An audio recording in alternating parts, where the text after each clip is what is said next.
World Indigenous Day no ti bu bag ratam sa khnadi nai to miti pase exclusive channel ko lansing pai thak so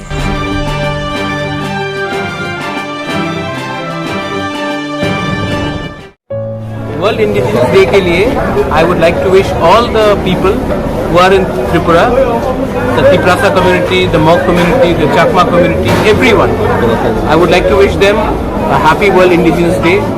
World Indigenous Day इससे पहले त्रिपुरा में नहीं मनाया जाता था, लेकिन इस बार ATC ने प्रोविजन किया है कि हम लोग वर्ल्ड इंडिजिनस डे बड़े तरीके से बनाएं।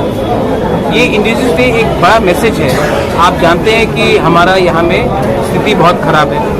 आप देखेंगे कि हमारा तिप्रासा का, चाकमा का, मॉक का, लारमा का कम्युनिटी जो बांग्लादेश में, उनके लिए भी सिचुएशन अच्छा नहीं है। तो वर्ल्ड इंडिजिनस डे एक ऐसा मौका है कि हम लोग पूरे दुनिया को दिखा सकते हैं कि त्रिपुरा हो, बांग्लादेश हो, कहीं में भी हो, नॉर्थ ईस्ट में हो, हम लोग जो नेटिव पीपल है, जो हम लोग हानी भूसा है, सन ऑफ द सॉइल है, उनको हम अपना कल्चर, अपना ट्रेडिशन, अपना सिस्टम को हाईलाइट करके हम एक मैसेज देना चाहते हैं कि आज दुनिया बदल गया होगा, लेकिन वर्ल्ड इंडिजिनस डे को आप बदल नहीं सकते, क्योंकि हम लोग आज भी ज़मीन में हैं और आज भी हमारा सिस्टम है और आज भी हमारा कल्चर को हमको आगे ले जाना है।